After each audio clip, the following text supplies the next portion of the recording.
Quando eu falo que estamos em um período de transição, as pessoas não têm ideia de quão profundo isso será.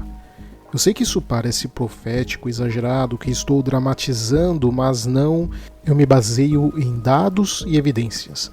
Não serão mudanças bruscas de um dia para o outro, embora serão rápidas, e o que levaria décadas acontecerá em anos, o que aconteceria em anos levará meses, é algo acelerado e rápido, mas não súbito. Mas de forma geral, o que eu quero que você entenda é que o mundo onde você cresceu está desintegrando e algo novo virá. Algumas pessoas vão falar que isso é normal porque o mundo sempre mudou, mas o que elas não entendem é que as mudanças que estamos começando a ver são mais profundas em vários segmentos e mais rápidas do que mudanças que aconteceram em outros períodos da história humana. O mais próximo de um período tão drástico como esse seria o período que vai de 1905 a 1945. Porque nesses 40 anos vimos pela primeira vez uma potência asiática, o Império do Japão, derrotando uma potência europeia, o Império da Rússia. Vimos a Primeira Guerra Mundial e a primeira aplicação prática de armas de destruição em massa, que foram as armas químicas, e a mobilização de milhões e milhões de soldados ao mesmo tempo, um volume que até então era inédito. Depois vimos a primeira pandemia genuinamente global, que foi a gripe espanhola. Vimos a maior crise econômica mundial até então, que foi a crise de 29, e então a Segunda Guerra Mundial, que fez as mobilizações da Primeira Guerra parecerem pequenas. A destruição de 2 continentes, vemos o colapso dos até então todo-poderosos impérios europeus, que ninguém imaginaria 40 anos antes ser possível, e a inauguração de armas nucleares. As primeiras armas realmente capazes de devastar a vida no planeta. Tudo isso em 40 anos. Então foi um período de mudanças profundas, rápidas, que mudaram o mundo. Não foi o fim do mundo, porque ao final dessa transição o que vimos foi uma explosão de crescimento material e imaterial que a humanidade nunca tinha visto antes. Mas agora estamos num período que será também de transição. Na verdade, tudo leva a crer que será ainda mais radical do que esse período de 1905 a 1945 que eu mencionei. Porque basicamente uma série de crises paralelas chegarão no limite de onde podem ser adiadas e acabarão eclodindo e explodindo juntas. Elas irão gerar crises derivadas que só podemos prever uma pequena parte. O que elas irão desencadear de consequências é na maior parte ainda desconhecido. Então entenda que você e eu fomos construídos, educados e preparados para vivermos em um mundo que está acabando. Então não será fácil essa transição, ela será bastante angustiante e dolorosa, obviamente mais para uns do que para os outros, mas será uma transição eventualmente. Mas aqui o que temos que focar é naquilo que é previsto e que tem uma enorme probabilidade de acontecer, porque essa transição será traumática para a sociedade. A maioria dos pesquisadores concorda hoje que a ordem mundial é instável porque os fundamentos em que ela foi construída não funcionam mais. E os resultados dessa instabilidade agora estão ficando cada vez mais visíveis. Mas a maioria das pessoas não entende por que isso está acontecendo. Veja, não estou falando isso porque estou com a intuição de que algo estaria acontecendo. Aliás, muitas pessoas que têm aquilo que eu chamo de antena de barata até sabem que tem alguma coisa acontecendo, mas não sabem explicar exatamente o porquê ou o que. Mas não, há fundamentos para explicar o porquê disso estar acontecendo. Porque veja, você vê esses colapsos históricos e períodos de transição a cada poucos séculos, e eles sempre são movidos por uma combinação de fatores. Não é apenas uma coisa que causa isso, são várias. É como um copo d'água, onde a última gota cai e a água se esparrama para fora. A imprensa e os oportunistas focam sempre nessa última gota e ficam debatendo ela como que se pudesse evitar que essa última gota caísse, como teria sido evitado essa catástrofe. Mas ignoram que o copo já estava cheio. Eu prefiro focar no copo, na água que estava lá antes dessa última gota, porque isso é que explica e nos ajuda a prever o caminho que estamos indo. E esse copo d'água é basicamente dividido em 3 aspectos que, combinados, dão o caminho se teremos esses colapsos sociais civilizacionais, que é quando nós temos a combinação de produção de energia, e por produção de energia não pense só no gás e no petróleo, mas em energia no sentido amplo da palavra. o que inclui alimentos. Então, quando eu falar em energia, entenda no sentido literal, de energia elétrica, gás, petróleo, mas também energia, digamos, vital, que é a que precisamos para o nosso corpo, que são os alimentos. Então, a combinação de fatores de energia, fatores demográficos e fatores econômicos tem definido o destino das civilizações, quase sempre tendo a ver com a desigualdade no acesso a esses fatores e com a competição por mão de obra que eventualmente resulta em colapsos sociais. Se nós usarmos a teoria demográfica estrutural, que é uma teoria desenvolvida para, digamos, entender as causas menos óbvias de grandes implosões sociais, como revoluções e guerras civis, essa teoria parte do princípio que esses tipos de eventos são frequentes e o resultado de uma combinação de pressões estruturais e eventos que vão desencadear outros eventos. Assim, de acordo com a teoria, as sociedades humanas complexas podem ser representadas como sistemas que possuem 3 compartimentos principais: a população em geral, as elites e o Estado, sendo que esses 3 grupos, por sua vez, além de interagir entre si, interagem com a instabilidade. A teoria se concentra em estruturas que irão afetar esses 3 grupos, e o que não faltam são estudos demonstrando a correlação desses fatores. David Fisher, no livro The Great Wave, examina o padrão histórico de longo prazo das revoluções, correlacionando isso com os preços, ou seja, períodos de aumento significativo e persistente de bens e serviços, que ocorreram em diferentes partes do mundo ao longo da história. Fisher argumenta que essas revoluções de preços são o resultado de mudanças fundamentais nas economias mundiais e têm uma série de consequências sociais, políticas e culturais. E se olharmos os gráficos mostrando isso na Europa Ocidental, fica claro essa correlação. Ele estabelece um padrão firme de 4 ondas, sendo a primeira nos preços durante o período medieval, que vai resultar no Renascimento, a segunda nos preços do século XVI, que resulta na ascensão do Iluminismo, a terceira onda com os preços do século XVIII, que vai trazer a Era Vitoriana, e a quarta onda dos preços do século XX, que quando ele escreveu ainda estava em andamento, sendo que ele escreveu isso em 1996. Mas hoje nós temos dados, e se olharmos essa série de tabelas que eu fiz com os preços das commodities entre setembro de 1992 e setembro de 2022, reforça o que ele disse e se baseava. Porque ao olharmos os preços dos alimentos, fica claro um aumento absurdo nos preços deles, em especial no das proteínas, como soja, carne bovina e de frango, embora também fica claro no trigo e no milho. E se também nos basearmos nos preços dos fertilizantes, afinal os fertilizantes afetam o preço alimentar por razões óbvias, vemos que há também uma explosão de preços que só vai se comparar com picos que tivemos entre 2007 e 2008, que refletiu a explosão do aumento dos preços dos combustíveis fósseis, como o petróleo e o gás natural, que são utilizados como matéria-prima para a produção da maior parte dos fertilizantes. Além disso, houve uma forte demanda por fertilizantes devido ao aumento da produção agrícola em países em desenvolvimento, como a China e a Índia, o que também contribuiu para esse aumento de 2007 e 2008. E o que me levanta um indicativo preocupante, que também reforça isso, é que, por outro lado, nesse período de 30 anos, temos um crescimento muito pequeno, ou que voltou ao patamar inicial, ou teve uma quase estabilidade, que foram outras commodities como borracha, madeiras duras, níquel ou ferro, que são a base do processo industrial. E diga-se de passagem, se parecem ruins as minhas estimativas, a de outros geopolíticos são ainda piores, porque para Peter Zeihan, por exemplo, provavelmente veremos nos próximos 10 anos a maior crise de fome da história. Mas essa minha análise pode ainda ser reforçada pela pesquisa do Peter Turchin, que, utilizando modelos computacionais, encontrou padrões que antecederam a Revolução Francesa ou a queda da República Romana. E utilizando esse modelo, em 2010, ele previu que os Estados Unidos e a maior parte do mundo começariam a enfrentar um colapso civilizacional e social em 2020. Basicamente, ele previu que a década de 2010 seria um período de crescente instabilidade nos Estados Unidos e oeste da Europa, resultando então no início desse colapso a partir de 2020.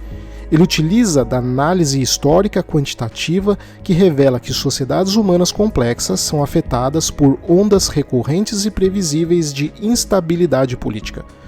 Nos Estados Unidos, embora em muitos outros países também, temos salários reais estagnados há várias décadas ou em declínio, e por reais entenda o poder de compra desses salários, um aumento crescente entre ricos e pobres, uma superprodução de jovens graduados com diplomas avançados e que por sua vez não conseguem ser inseridos no mercado, e uma dívida pública explosiva por parte dos governos.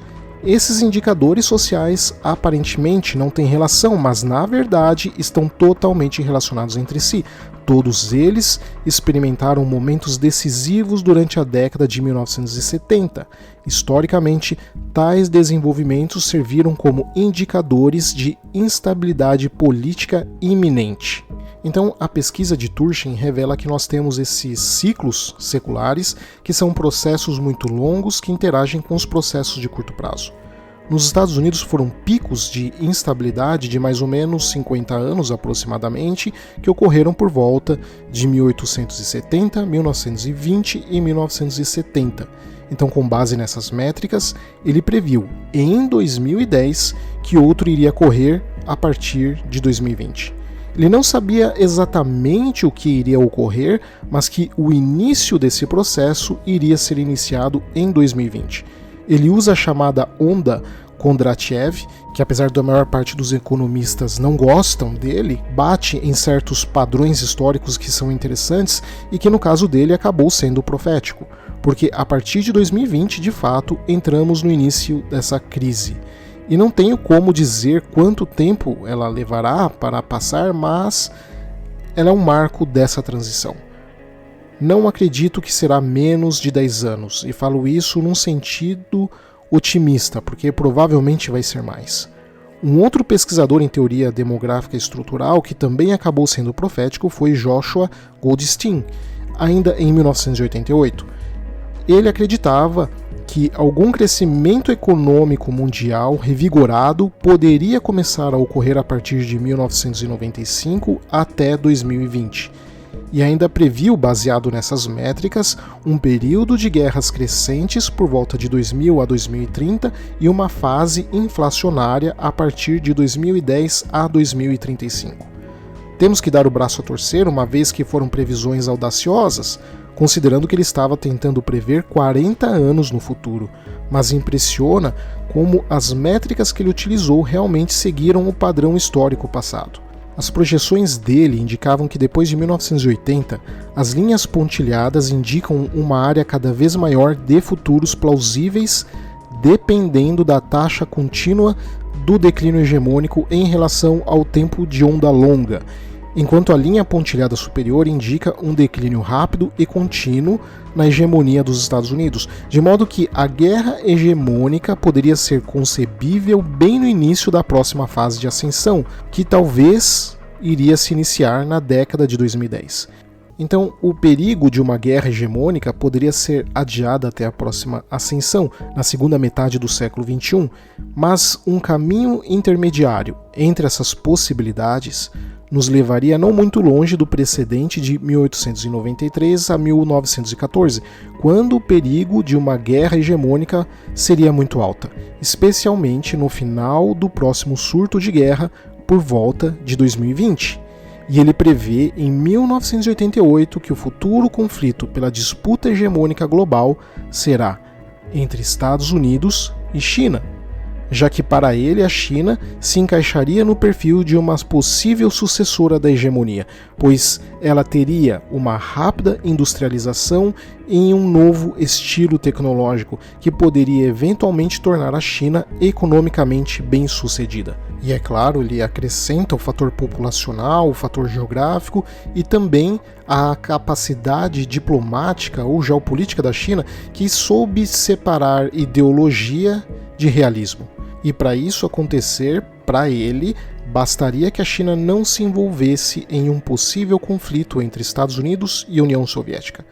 Então essa disputa hegemônica entre Estados Unidos e China estariam próximos do seu período de explosão na década de 2020, o que é bastante impressionante, porque em 1988 ainda se argumentava que possivelmente uma guerra seria com a União Soviética, ou então outros apontavam a ascensão do Japão, mas praticamente ninguém falava da China como uma potência futura capaz de rivalizar ou ultrapassar os Estados Unidos.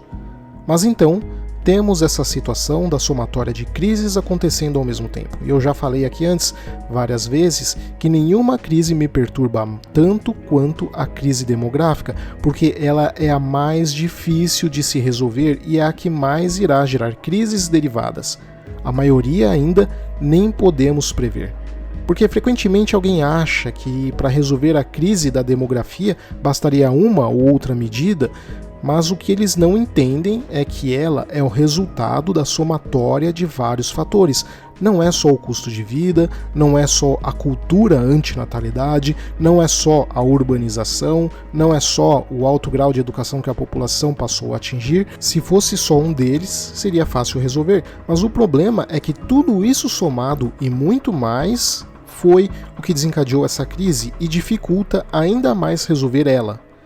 E como eu disse, ela irá levar a uma série de outras crises derivadas. Porque essa crise demográfica ela não é só da baixa natalidade, mas é também da alta longevidade. Se fosse em outra época, em um caso hipotético onde as pessoas tivessem poucos filhos, mas ainda tivessem a taxa de envelhecimento baixo, vivendo no máximo não mais do que 40 ou 50 anos, isso não seria um problema tão grave. Mas estamos falando das pessoas vivendo mais de 70 anos, muito possivelmente muito mais do que 80 anos, junto com essa baixa natalidade. E essa crise demográfica, que em outros vídeos aqui eu já comentei, pode, no caso brasileiro, nos atingir ainda mais cedo, porque se esperava que o Brasil atingiria seu platô ou estagnação populacional em algum momento entre 2040 e 2045. Mas a última pesquisa do IBGE não podia trazer resultados piores. Em 2017, nós tínhamos 207 milhões de pessoas e agora em 2022 era esperado que atingíssemos a marca de 215 milhões. Mas não, continuamos com 207 milhões de pessoas, quase 208 milhões, aumentando cerca de uns 700 mil habitantes. Ou seja, adiantamos em 20 ou 25 anos a estagnação populacional, o que é algo bem ruim. Porque em outro vídeo que fiz aqui do canal, onde eu falo do porquê eu não aposto no Brasil, eu falava como nos próximos 4 anos estaríamos nos 40 minutos do segundo tempo. Mas agora ficou claro que estamos, na verdade, já indo para os pênaltis. E das crises que podemos esperar, temos a perda da mão de obra, que irá aumentar os preços de praticamente tudo, seja industrial ou commodity, mas muito mais o industrial, porque trabalharemos menos, mas continuaremos com as mesmas demandas básicas, principalmente as alimentares. Podemos esperar crises alimentares em regiões que dependem da importação de alimentos para se manter, então países do Oriente Médio e maior parte da África terão fome crescente, porque produziremos menos alimentos, não só pelo fator demográfico, mas também por causa da guerra na Ucrânia. Porque essa guerra significa que 2 dos 4 maiores exportadores de alimentos do mundo estão fora da cadeia global de alimentação. Sem falar que, no caso russo, eles eram um grande fornecedor global de fertilizantes. Então isso trouxe uma enorme, gigantesca instabilidade para a produção global alimentar. É claro que a Rússia continua vendendo para outros países, mas a Ucrânia já está fora da equação. E no caso da Rússia, ela não vai vender para certos países, como no caso da Europa. Porque os Estados Unidos, apesar das sanções, manteve o seu comércio de importação dos fertilizantes russos, enquanto os europeus ficaram fora disso. Podemos esperar crises de esvaziamento urbano, com grandes prédios em grandes metrópoles ficando cada vez mais vazios por falta de residentes.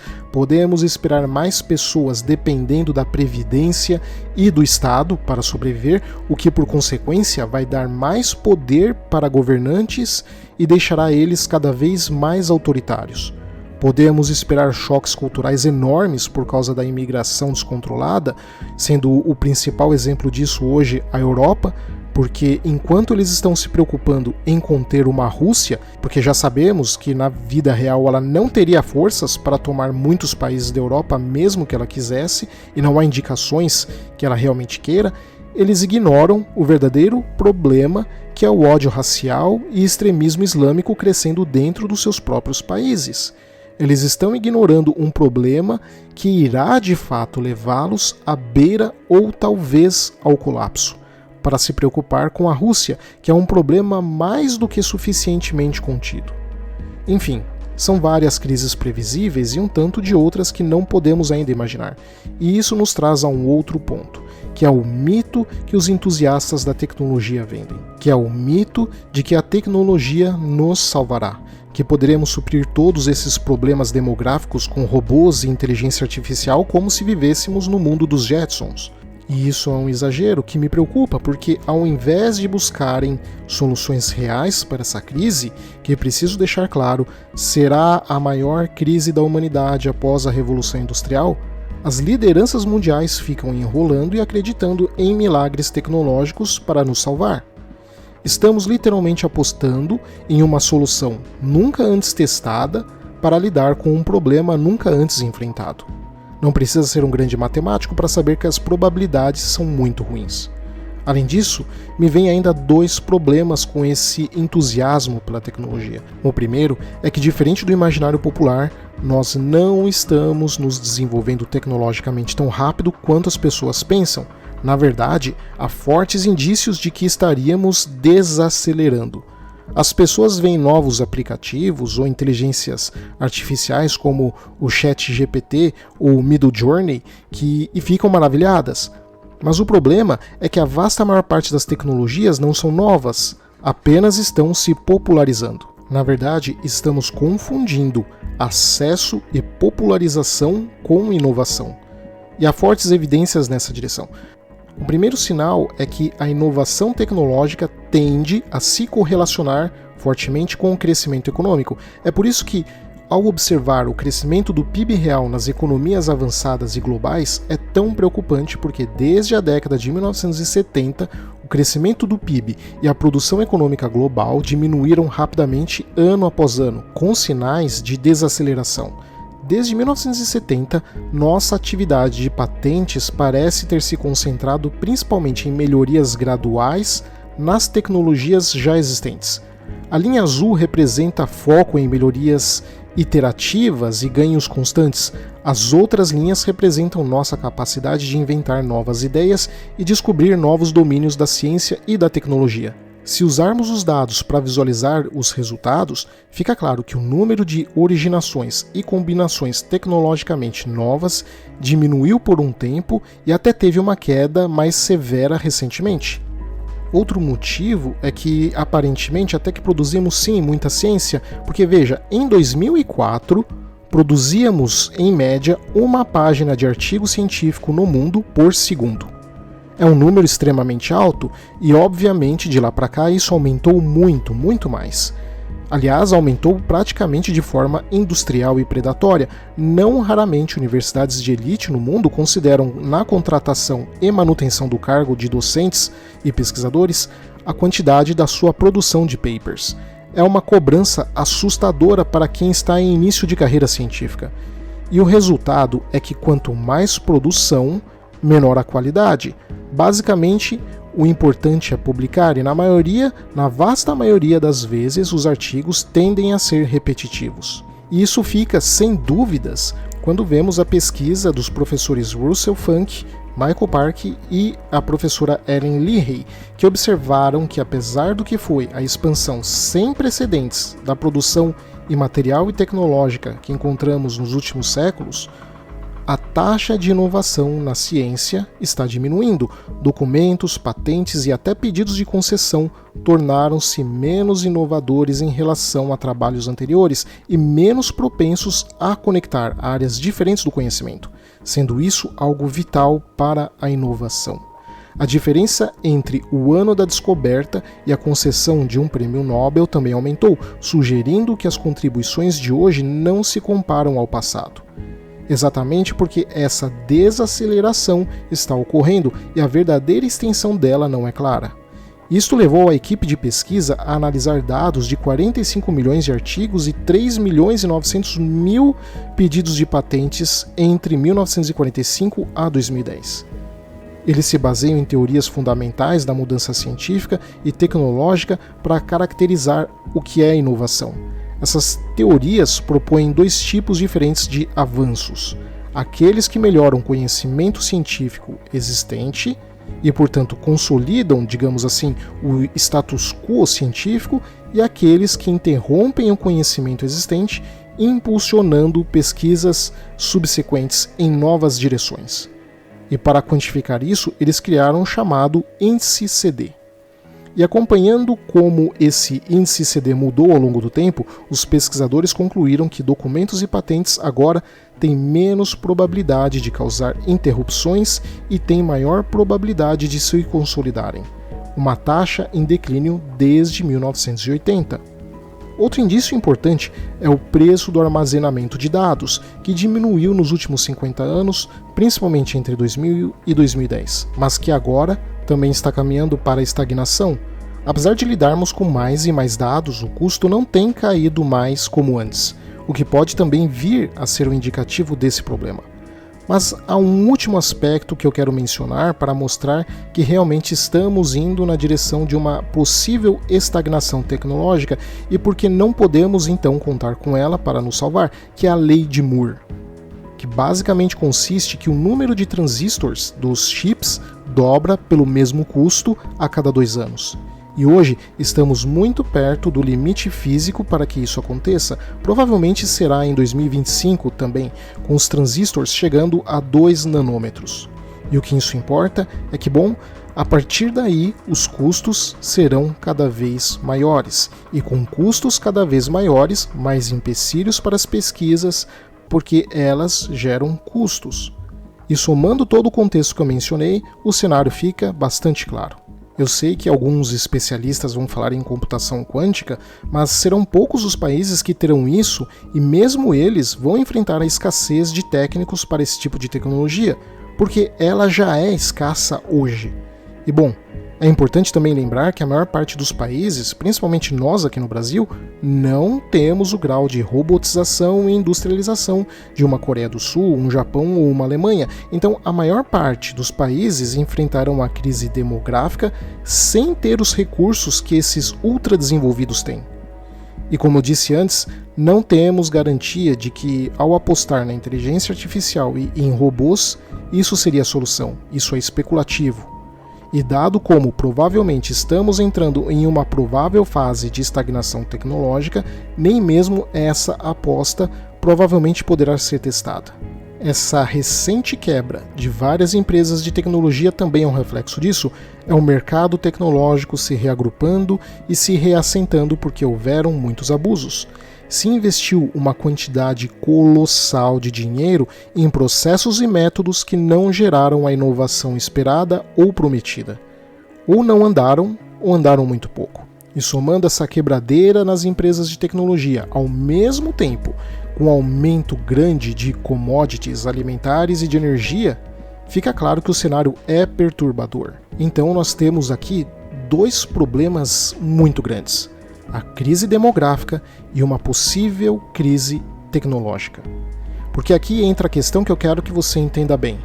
Não importa se o seu modelo político-econômico favorito é o capitalismo, ou o socialismo, ou o fascismo, ou qualquer outro, todos os modelos econômico-políticos que desenvolvemos partem do princípio de que o mercado, ano após ano, seguirá crescendo, haverá mais demanda do que produção. Nós nunca, no período pós-revolução industrial, lidamos com uma crise que envolve a diminuição populacional e falta de inovação tecnológica.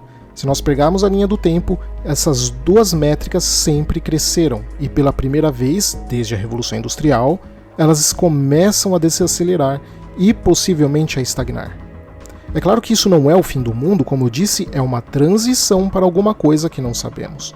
Mas essas crises todas, demográfica, tecnológica, alimentar, de energia, mais guerras, mais insurreições populares e mais autoritarismo por parte das autoridades públicas, serão o cotidiano nas próximas décadas, e não a exceção. Porque aquele mundo que nascemos e crescemos morreu. As regras serão outras agora. Não é catastrofismo ou exagero, os dados estão aí, são cabais. Não há o que argumentar ou discutir nesse sentido. A questão é o que fazer para minimizar os danos. E eu não estou otimista com isso porque basta olhar as nossas elites. E nem digo só as elites no Brasil, mas na maior parte do mundo, mas principalmente no Ocidente. Quando vemos as lideranças políticas, científicas e artísticas ou empresariais, fica claro como essas elites estão longe da realidade do cidadão médio. Literalmente vivem em outro mundo e ignoram a realidade de forma doentia, impondo agendas e vontades completamente estranhas à vontade popular e aumentam mais e mais as hostilidades entre a população. Um exemplo disso é que, apesar de estarmos diante de uma das maiores crises alimentares da história, ao mesmo tempo temos artistas e políticos advogando contra o agronegócio aqui no Brasil. É completamente absurdo e ridículo. Então, até o fim do século, podemos esperar o nascimento de novos países e a morte de outros. Provavelmente novas ideologias, se não uma grande guerra global, então muito provavelmente uma série de pequenas guerras e insurreições terroristas e criminosas. Não será um processo de transição fácil, vai ser difícil, mas, como eu disse, é um processo de transição, não o fim do mundo. Obrigado a todos, espero que vocês tenham gostado e um super, hiper, mega especial aos membros do canal que têm ajudado para que eu continue trazendo conteúdo de geopolítica genuína para vocês. Abraços e até a próxima.